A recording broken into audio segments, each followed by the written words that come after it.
بادِ توفیق کی مت والوں، شمع رسالت کے پروانوں،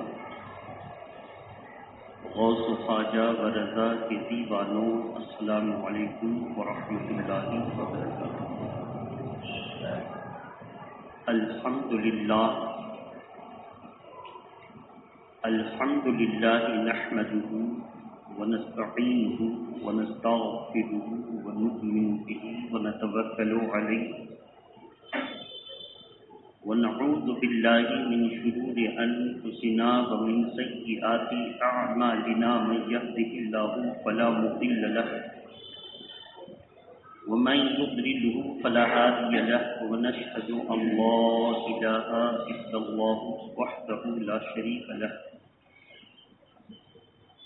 ونشهد ان سیدنا محمدا عبده ورسوله، اما بعد فأعوذ بالله من الشيطان الرجيم، بسم الله الرحمن الرحيم،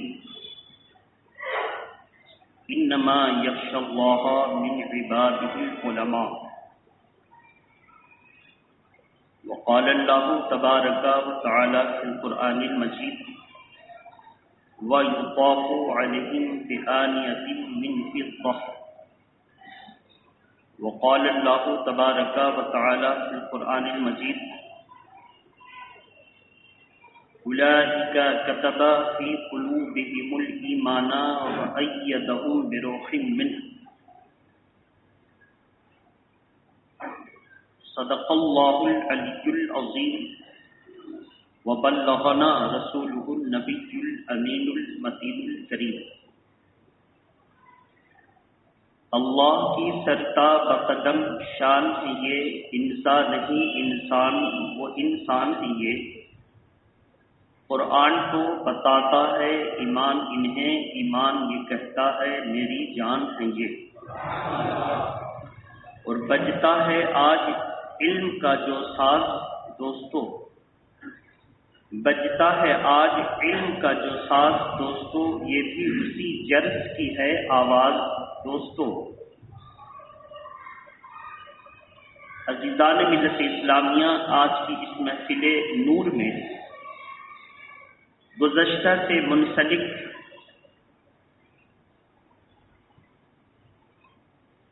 مجددین ملت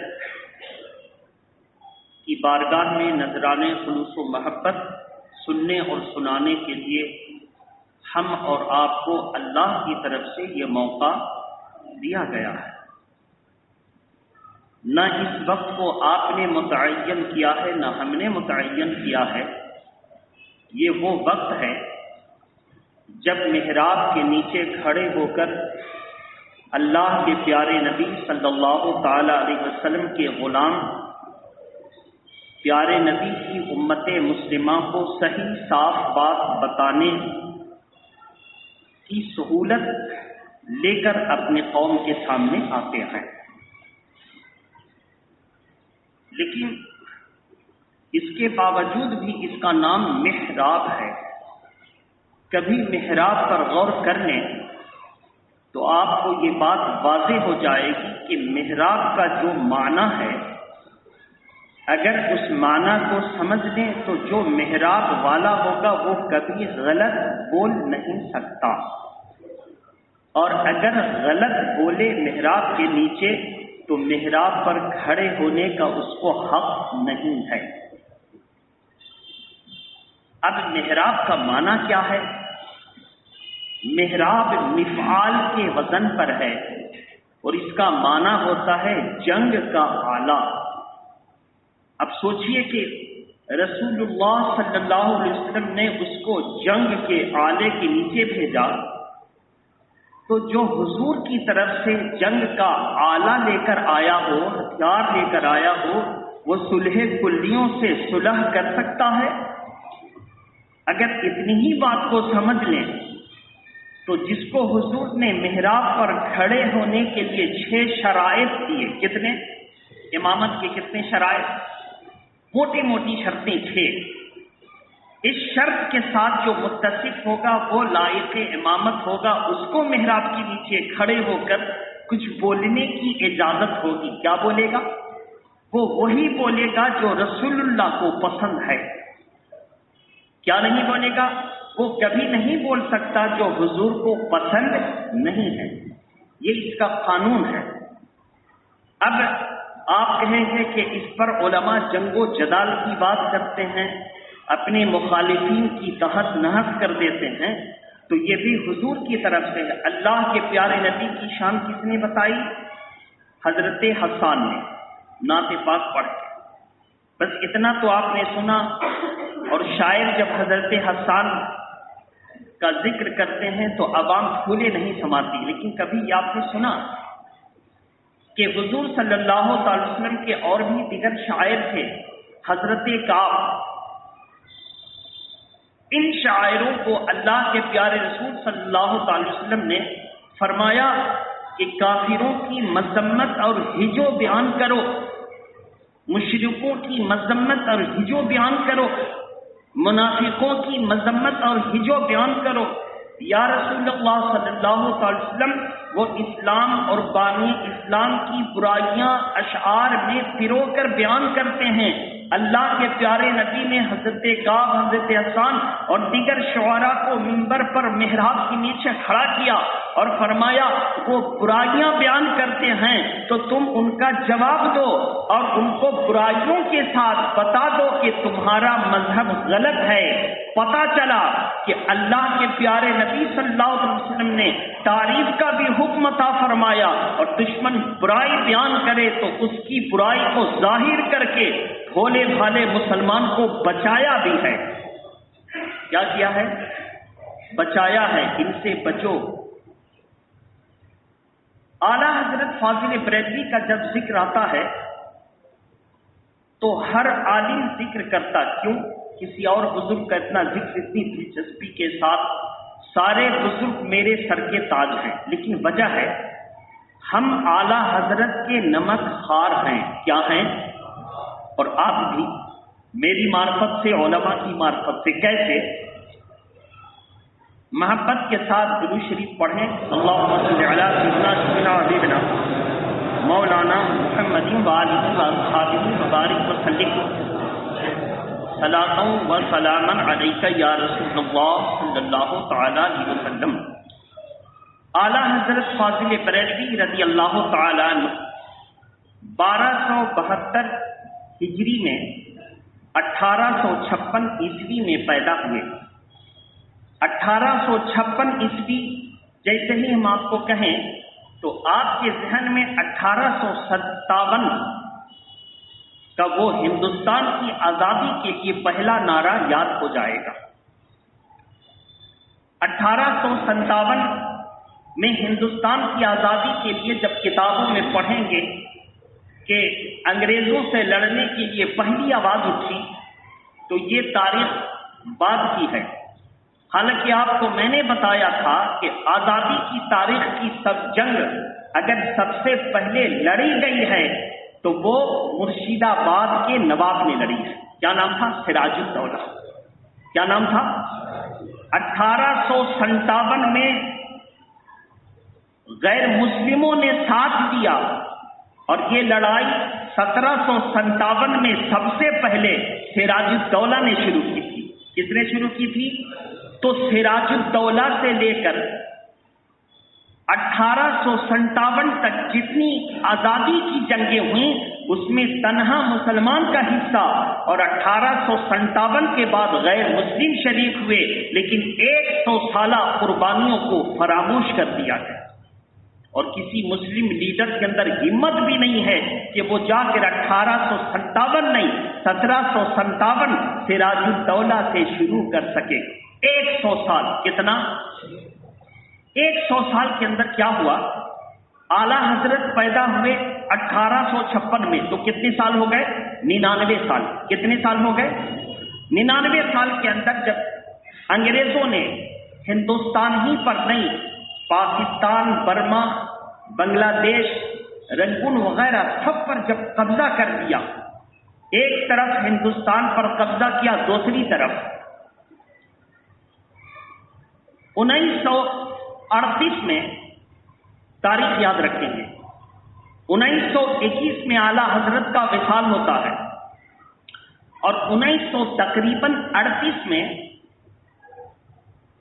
ابن سعود مکہ شریف اور مدینہ شریف کا پرانا نام حجاز مقدس، پرانا نام حجاز مقدس، اس کو یاد رکھیں گے۔ حوالہ کتاب کا نام تاریخ نجد و حجاز، کتاب کا نام تاریخ نجد و حجاز۔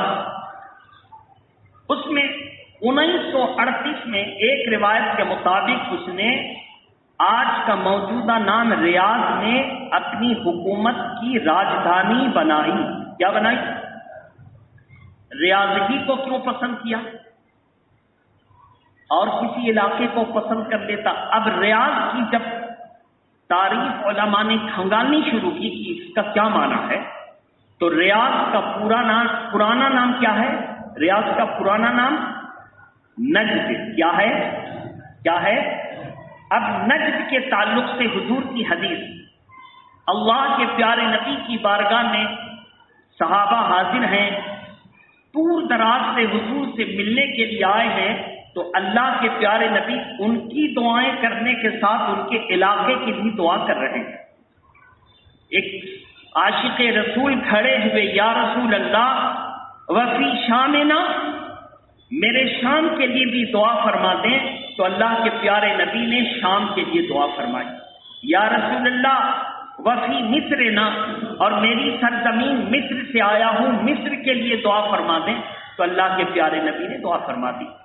نجد کا ایک شخص کھڑا ہوا، اس نے کہا کہ یا رسول اللہ وفی نجدنا، اور میری نجد شہر کے لیے دعا فرما دیں، تو اللہ کے پیارے نبی خاموش ہیں۔ دوبارہ وہ کہتا ہے میرے نجد کے لیے دعا فرما دیں، حضور خاموش ہیں۔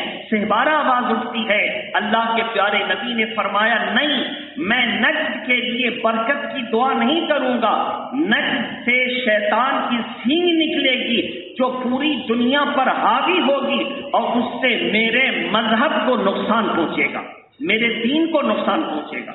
تو اب ریاض میں سعودیوں کی حکومت ہونے کا مطلب نجد میں وہ حکومت ہوئی اور وہاں سے پوری دنیا کو نقصان پہنچا۔ آپ پوچھیں گے کیا نقصان ہوا؟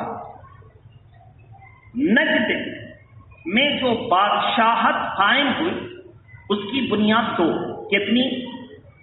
ایک یہ کہ محمد ابن عبد الوہاب نجدی عالم، کیا تھا وہ؟ عالم، اور شاہ سعود لٹیرا، کیا تھا؟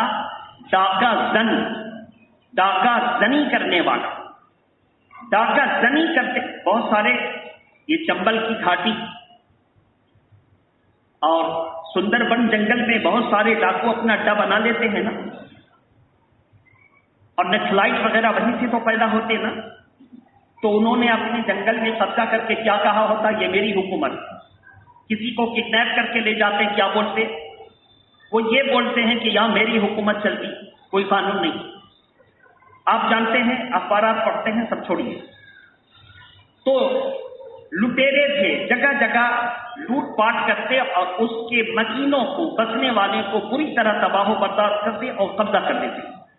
محمد ابن عبد الوہاب نجدی کو انگریزوں نے عرب میں کھڑا کیا، اور اسماعیل دہلوی کو اسی کے بعد ہندوستان میں کھڑا کیا۔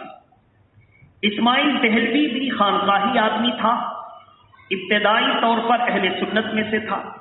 محمد ابن عبد الوہاب نجدی کا بھی علم کا دبدبہ عرب میں بنا ہوا تھا۔ محمد ابن عبد الوہاب نجدی سے اس نے ایک کتاب لکھائی التوحید، کیا نام؟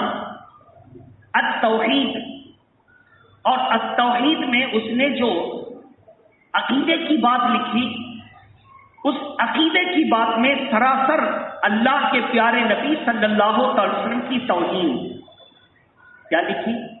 توہین۔ اور اس نے اس میں 4 باتیں رکھی۔ حضور کے بارے میں اگر کوئی کہے کہ وہ زندہ ہیں، وہ کافر۔ آپ کا عقیدہ کیا ہے؟ زور سے بولیے۔ محمد، جس کو وہابی کہتے ہیں، وہابی کا عقیدہ کیا ہوا؟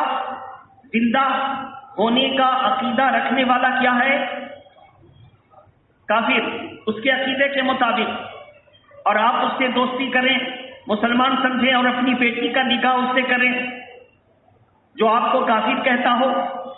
سوچ کے بتائیے گا اس کا جواب کیا ہے۔ اس نے لکھا نبی کسی چیز کے مالک و مختار نہیں، نبی کسی چیز کے مالک و مختار نہیں۔ اس نے لکھا ہمارے ہاتھ کا عصا یعنی لاٹھی تو کام آ سکتی ہے، لیکن جس کا نام محمد اور علی وہ کسی کام نہیں آ سکتا۔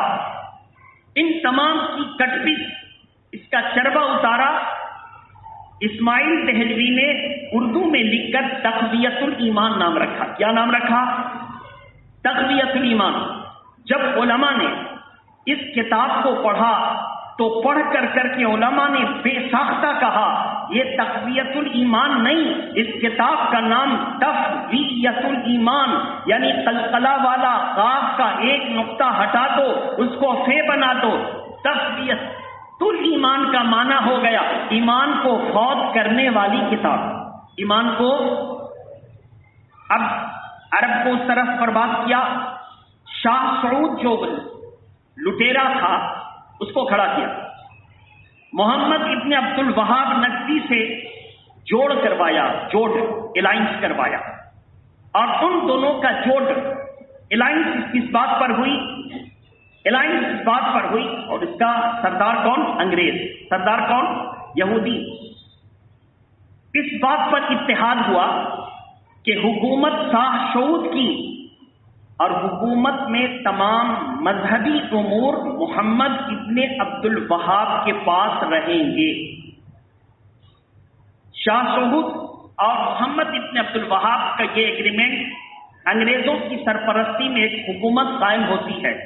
آج بھی جا کے آپ پتہ کریں، حکومت کے جتنے معاملات ہیں وہ شاہ سعود کی اولاد کے پاس یعنی آل سعود کے پاس، اور مذہبی جتنے معاملات امام شرطی یہ جتنے معاملات ہیں کس کے پاس؟ عبد الوہاب نجدی کے پاس یعنی ابن عبد الوہاب نجدی کے پاس۔ اب یہ دونوں کمبائنڈ ہو کر، دونوں جوائنٹ ہو کر، ایک کے پاس حکومت دوسرے کے پاس مذہبیات۔ اب اس نے اسی مذہبیات کی آڑ میں، چونکہ حج کے دور میں پوری دنیا سے مسلمان آتے ہیں، اس کا فائدہ اٹھا کر کے اس نے اپنے نظریات کی تبلیغ کی، اور اپنے نظریات کے کارندے آپ دیکھیں گے۔ آپ ایک کتاب دلائل الخیرات اپنے ساتھ لے کر حج کرنے کے لیے جائیے، اگر وہاں کی حکومت کا پولیس والا آپ کو دلائل الخیرات کیا ہے؟ درود کی کتاب، کیا ہے؟ تمام درودوں کا مجموعہ۔ دلائل الخیرات کو آپ کے ہاتھ میں دیکھے گا تو ضبط کر لے گا، آپ پر سختی کرے گا، اور اس کے پاس اختیار ہے، وہ چاہے تو آپ کو گرفتار کر لے، چاہے تو چھوڑ دے، اختیار ہے اس کے پاس۔ وہاں کوئی کورٹ کچہری لے جانا بعد میں، لیکن شرطیوں کو اختیار دیا گیا، صرف مذہبی معاملے میں۔ دنیاوی معاملے میں تو وہ لوگ بلی ہیں۔ ابھی امریکہ ایک بار زور سے آنکھ دکھا دے گا تو جو بولیں گے مان لے گا۔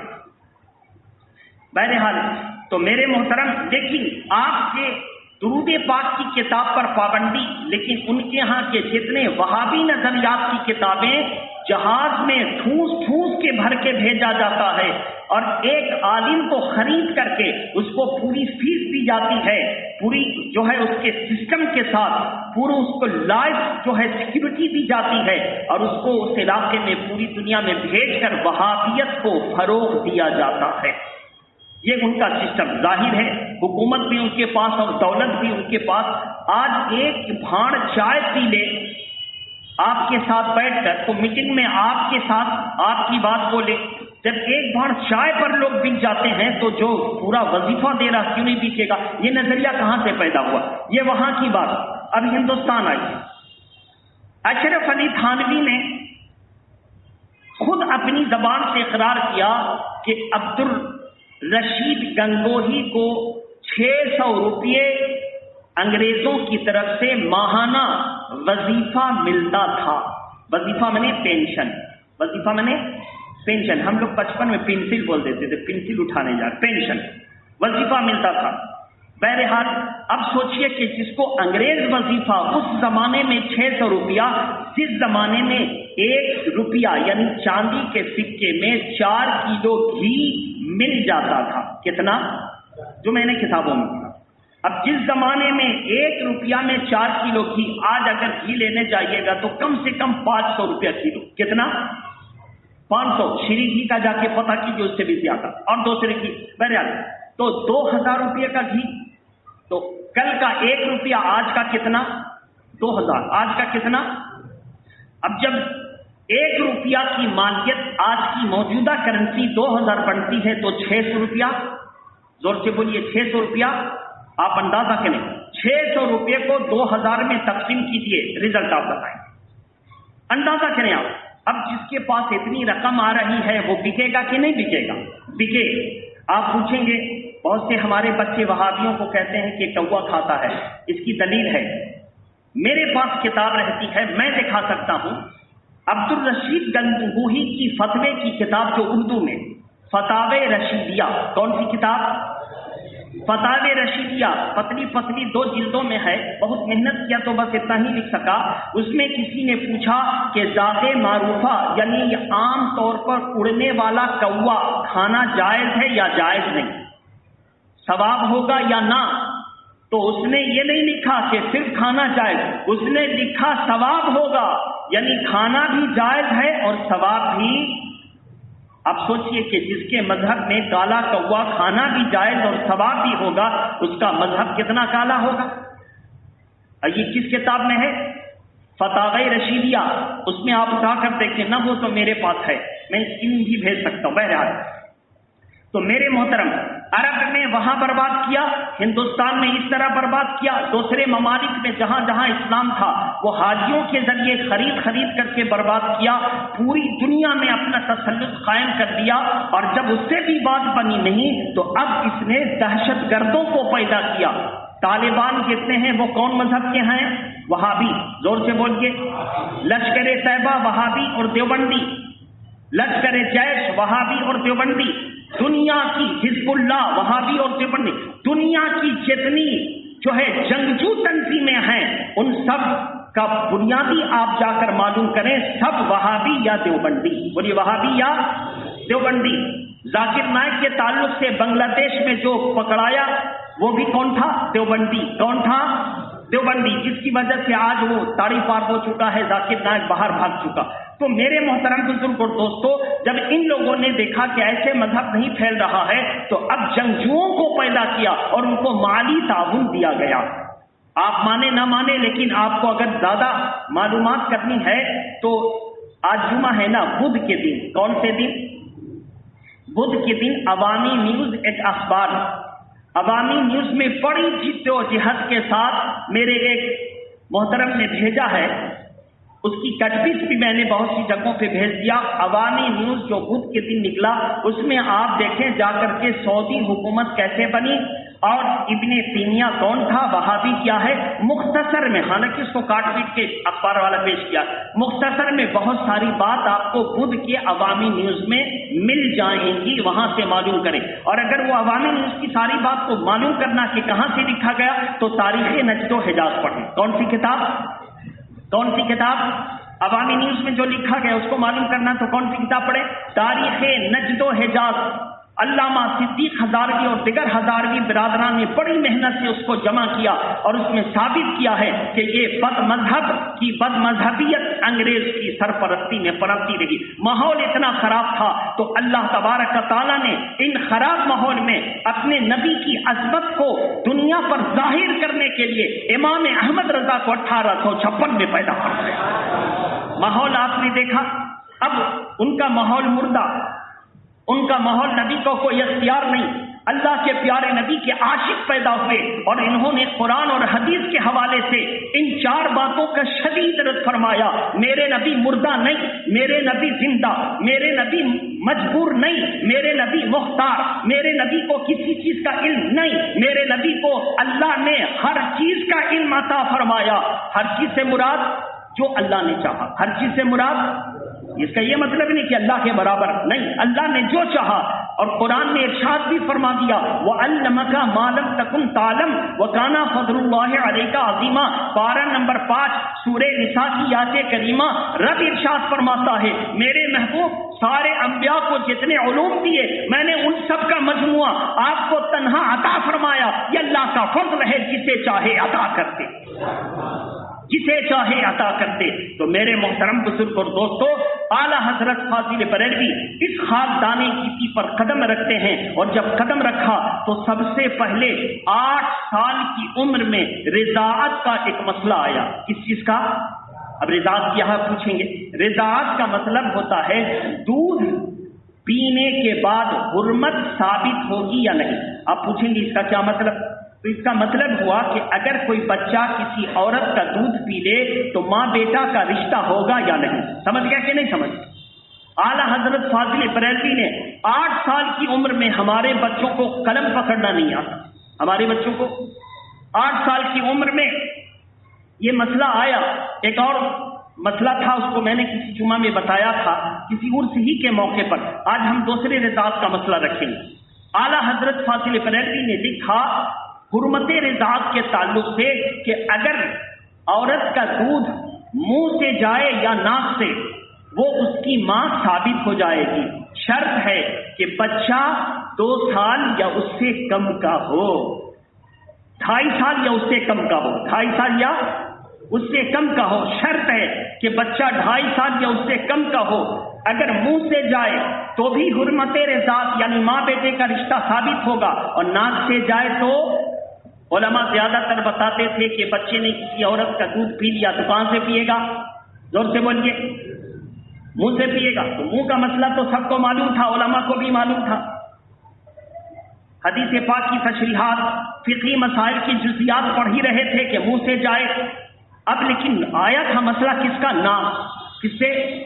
بچے نے دودھ سڑک لیا اور اتفاق سے ناک سے دودھ چلا گیا پیٹ میں، اب وہ بچہ بیٹا ہوگا اور وہ عورت ماں ثابت ہوگی کہ نہیں؟ اعلیٰ حضرت فاضل بریلوی نے جزیات سے ثابت کیا کہ منہ سے جائے یا ناک سے، ان دونوں کے درمیان ماں بیٹے کا رشتہ قائم ہو جائے گا۔ جب یہ فقہی جزیہ سعودی عرب تو اس وقت کی موجودہ حکومت کے بعد یعنی حجاز کے بعد سعودی کے نام سے مشہور ہوا، جب اس کے علماء نے دیکھا کہا ہم تو اب تک جو ہے کہ منہ والا مسئلہ جانتے تھے، یہ ناک اور سے دودھ جائے تو اس کے بارے میں نہیں بتا پاتے تھے، کہتے تھے محل نظر ہے۔ کوئی سوال کرتا تھا تو کیا بولتے تھے؟ یہ مسئلہ محل نظر ہے، یعنی اس مسئلے پر غور چل رہا، تو کتنا سال چلے گا غور؟ لیکن اعلیٰ حضرت سے جب پوچھا گیا تو 8 سال کی عمر میں جو سعودی نجدی کے تمام مفتیوں نے جواب دیا تھا کہ یہ مسئلہ غور و فکر کی منزل میں ہے، ابھی کوئی حتمی فیصلہ نہیں لیا گیا، ابھی کوئی آخری ڈیسیزن پر ہم لوگ نہیں پہنچے۔ اعلیٰ حضرت نے 8 سال کی عمر میں جب اس کا جواب دیا کہ ماں ثابت ہو جائے گی، بیٹے اور ماں کا اتحاد قائم ہو جائے گا، تو پوری دنیا نے چونک کر کے کہا اللہ کی قسم جس کے علم کا عالم 8 سال کی عمر میں جو ہو وہ بچہ بڑا ہو کر مجدد بنے گا، وہ بچہ بڑا ہو کر مجدد بنے گا۔ اور یہ جب اعلان شروع ہوا تو اس وقت 8 سال کی عمر میں تھی۔ کون سی عیسوی تھی؟ 1856 میں پیدا ہوئے، 8 سال ملائیے تو کتنا ہوگا؟ زیادہ سے زیادہ کتنا ہوگا؟ 1864 اور 1900 میں پٹنہ میں ایک سالانہ جلسہ ہوا۔ کہاں؟ کتنے سال کے بعد؟ 36 سال کے بعد۔ 1864 کے بعد تو کتنا سال ہوا؟ 36 سال۔ 1900 میں پٹنہ کی سرزمین پر، پٹنہ کی سرزمین پر کیوں؟ اس وقت کی خانقاہ کے جتنے بزرگان دین تھے وہ پرانے مذہب حضور کی طرف سے جو آیا تھا اہل سنت پر قائم تھے۔ آج تو پٹنہ کی سرزمین پر بڑے بڑے مفتی جو سنیوں کے اسٹیج پر بنے رہتے ہیں، ان مفتیوں کا قول میں نے سنا، وہ ظالم کہتے ہیں کہ اعلیٰ حضرت میرے استاد نہیں تھے، ان کا فتویٰ مانے ضروری نہیں، ان کا فتویٰ تو جو ایسا کہے وہ آپ کا عالم نہیں ہو سکتا، وہ صلح کلی ہو سکتا ہے، اور صلح کلی کو جو جگہ دے گویا کہ اس نے اللہ کے پیارے رسول کے دین میں ملاوٹ کر دی، اب خالص دین اس کے پاس نہ رہا۔ اس کو دھیان میں رکھیں۔ اس لیے کوئی اگر پٹنہ کا بوڑھا پیر ہو یا جوان اگر آتا ہو تو آپ پہلے سمجھ لیں کہ یہ پرانے مذہب پر قائم ہے یا نیا والا لے کر آ رہا، یا اعلیٰ حضرت کی تحقیق کو مانتا ہے یا کہتا ہم کو ان کی تحقیق کی ضرورت نہیں۔ اگر یہ جملہ بولے تو وہ آپ کا عالم نہیں ہو سکتا، آپ کا مقرر نہیں ہو سکتا، اور جو ایسے مقرر کو بلائے اس کو چندہ دینا حرام۔ جو دین میں ملاوٹ کرنے والے مقرر کو بلا کر کے دین کو خراب کرے اس کو چندہ دیں گے؟ اس کو چندہ دینا حرام، اس کو ذہن میں رکھیں گے۔ بہرحال تو میرے محترم بزرگ اور دوستو، تو 1900 میں پٹنہ کی سرزمین پر بہت سارے علماء، روایتوں میں آیا کہ 500 بڑے بڑے علماء، اور جلسے گاہ میں جو تھے وہ الگ، دعوت جن کو گئی تھی وہ 500 سے زائد، ان علماء کی موجودگی میں اعلیٰ حضرت کی جب تحقیق کو سامنے رکھا گیا تو اس وقت تمام علماء نے تمام دنیا سے کے علماء سے جتنے آ سکے تھے مشورہ کیا اور کہا کہ 14ویں صدی کا اگر کوئی مجدد ہے تو وہ احمد رضا فاضل بریلوی ہے۔ اب آخری جملہ، مجدد کس کو کہتے ہیں؟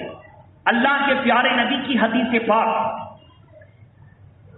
پاک کی کتاب کا نام ابو داؤد شریف جلد 2، حدیث پاک نمبر 4271، 4271 ابو داؤد شریف جلد 2، اس کو آپ پڑھیں۔